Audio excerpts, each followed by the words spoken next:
बिस्मिल्लाहिर्रहमानिर्रहीम। ताहिर साहिब राइविन से अस्सलामुअलैकुम वरहमतुल्लाहि वबरकातुहू। माय चैनल ताहिर जी राजू में आप सबका दिल की गहराइयों से खुश आमदीद।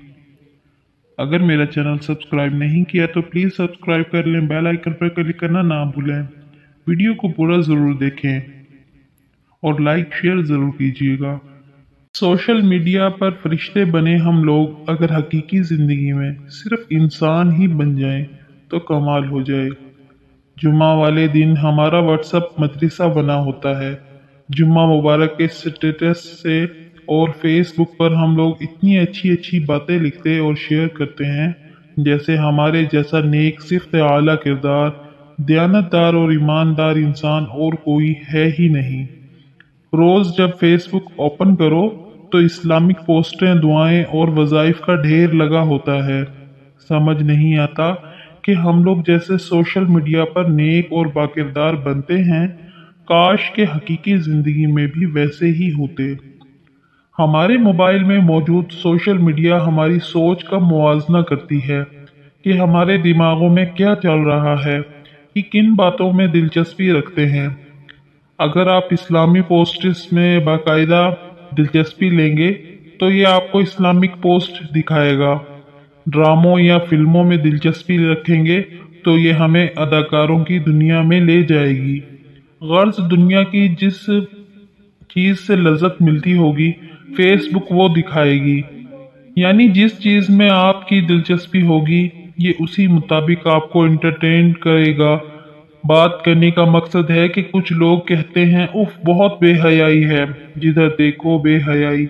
ये बेहयाई फेसबुक, यूट्यूब, इंस्टा, ट्विटर में नहीं हमारी सोच में है, इसलिए बाहर नजर आती है।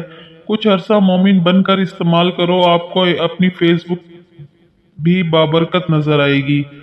और यही सोच हमारे माशरे की अक्कासी करती है कि हम इस्लामी निज़ाम चाहते हैं लेकिन खुद बाअमल मुसलमान नहीं बनते। बेहयाई के खिलाफ आवाज उठाते हैं लेकिन खुद चोरी छुपे इसमें शामिल होते हैं। तब्दीली की इब्तिदा खुद से करें, सब कुछ तब्दील होता नजर आएगा।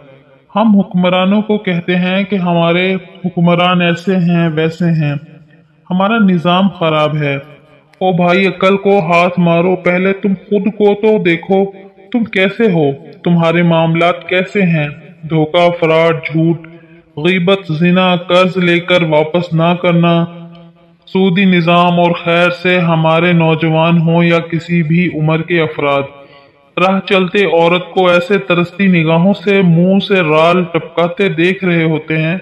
और सोशल मीडिया पर हर तीसरा शख्स यही चाहता है कि फला मेरी गर्लफ्रेंड बन जाए। हर तीसरा शख्स, चाहे वो शादीशुदा हो या कुंवारा, किसी न किसी लड़की औरत के इनबॉक्स में मैसेज करता नजर आता है। अजीब तरसी हुई मखलूकें हैं, समझ से बाहर। हर साल हज के मौका पर आपको ज्यादातर तादाद पाकिस्तानी हाजियों की मिलेगी, लेकिन फिर भी कभी सोचा है कि क्या वजह है पाकिस्तान इतनी जिल्लत और पस्ती में जा रहा है? यही वजह है कि हम इबादतें तो खूब करेंगे लेकिन गुनाह नहीं छोड़ेंगे। मैं खुद ऐसे लोगों को जानता हूं जो सूद खाते हैं लेकिन हर साल उम्रे और हज पर जाते हैं, और ऐसे भी लोगों को जानता हूं जो रिश्वत लेते हैं और दूसरों के हकूक खाते हैं लेकिन 5 वक्त की नमाजी और तस्बीहात पढ़ने वाले हैं। ऐसे गुनाह हैं जो हर दूसरा गरीब हो चाहे अमीर हो वो करता नजर आता है। और हर तीसरा बंदा आपको ये कहता हुआ नजर आएगा कि पाकिस्तानी तो हैं ही ऐसे, पाकिस्तान तो मुल्क ही ऐसा है। खुद अपने गिरेबान में नहीं झांकना कि हम कौन सी फहरिस्त में शामिल हैं। सब कुछ जानते हुए भी जहां गुनाह को गुनाह ही ना समझा जाए भी वहां इनकलाब नहीं आते। ये निज़ाम इस वक्त तक तब्दील नहीं होगा जब तक आप अपने आप को खुद तब्दील नहीं करेंगे, क्योंकि माशरे की इस्लाह तब ही मुमकिन है जब हर शख्स खुद अपनी इस्लाह में लग जाए। अल्लाह पाक मुझे भी और जो इस पोस्ट को पढ़ रहा है या सुन रहा है इसे भी अमल करने की तौफीक अता फरमाए। आमीन सुम्मा आमीन। اس پوسٹ کو جتنا ہو سکے، میری ویڈیو کو جتنا ہو سکے شیئر کریں اور لائک کریں۔ میرے چینل کو سبسکرائب نہیں کیا تو پلیز سبسکرائب کر لیں، بیل آئیکن پر کلک کرنا نہ بھولیں۔ دعاؤں میں گا۔ اللہ حافظ۔